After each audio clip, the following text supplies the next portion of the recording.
ইরানের ইসলামী বিপ্লবী guard corps IRGC জানিয়েছে তারা ইসরায়েলের বিভিন্ন শহর এবং জর্ডানের একটি বিমান ঘাঁটি লক্ষ্য করে হামলা চালিয়েছে। ইরানের আধা সরকারি সংবাদ সংস্থা তাসনিম নিউজ এজেন্সি আইআরজিসির এক বিবৃতির বরাত দিয়ে জানিয়েছে ইরান আজ রোববার ইসরায়েলের তেল আবিব এবং বীরশেবা শহরের সামরিক লক্ষ্যবস্তুগুলো নিশানা করে ক্ষেপণাস্ত্র হামলা চালিয়েছে।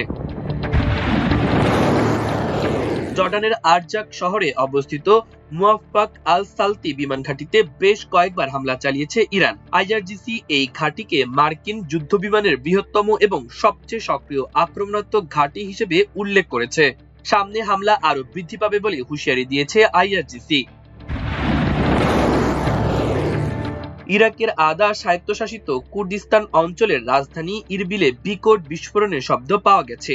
উল্লেখ্য, ইরবিলে মার্কিন ঘাঁটি রয়েছে। ওই বিস্ফোরণের বিষয়ে তাৎক্ষণিকভাবে বিস্তারিত কিছু জানা যায়নি। এদিকে কুয়েতের দমকল বাহিনী জানিয়েছে দায়িত্ব পালনকালে তাদের 2 কর্মকর্তা নিহত হয়েছে।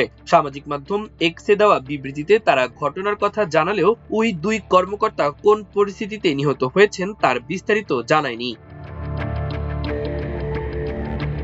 আল জাজিরা কুয়েতের কর্তৃপক্ষের বরাত দিয়ে জানিয়েছে দেশটির বিমানবন্দরে জ্বালানি ট্যাঙ্কে আগুন লাগার পর তা নেভানোর কাজে ব্যস্ত ছিলেন ওই দমকল কর্মীরা। ওদিকে ইন্দোনেশিয়ার পররাষ্ট্র মন্ত্রণালয় এক বিবৃতিতে জানিয়েছে শুক্রবার হরমুজ প্রণালীতে সংযুক্ত আরব আমিরাতের পতাকাবাহী টাগবোট মুসাফফা 2 ডুবে যাওয়ার পর থেকে 3 ইন্দোনেশীয় ক্রু সদস্য নিখোঁজ রয়েছেন।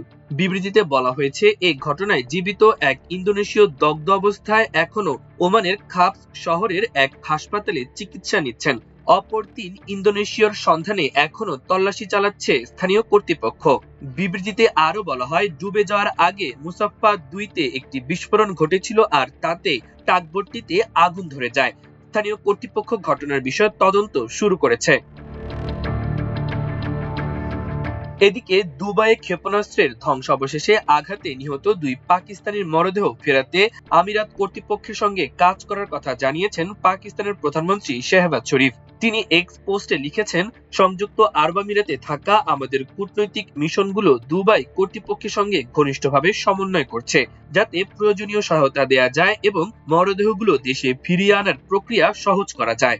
ইরানে পাল্টা হামলা শুরু হওয়ার পর থেকে সংযুক্ত আরব আমিরাতে 4 জন নিহত হয়েছে। বাকি 2 জনের একজন বাংলাদেশি, অপরজন নেপালি। ইরানের পাল্টা হামলায় এক সপ্তাহে ইসরায়েলে আহত ও উদ্ধার হওয়া 1929 জন হাসপাতালে চিকিৎসা নিয়েছেন বলে জানিয়েছে সেখানকার স্বাস্থ্য মন্ত্রণালয়। এক বিবৃতিতে মন্ত্রণালয় বলেছে 122 জন এখনো হাসপাতালে আছেন, যাদের মধ্যে 9 জনের অবস্থা গুরুতর। সরাসরি ক্ষেপণাস্ত্র হামলায় আহত নয় এমন কয়েকজনও আছেন। সবশেষ 24 ঘন্টায় 157 জন চিকিৎসা নিয়েছেন বলে বিবৃতিতে জানানো হয়েছে।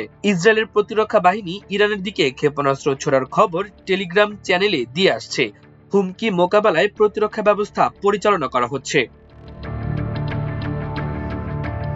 মাল্টিমিডিয়া ডেস্ক, আমার দেশ।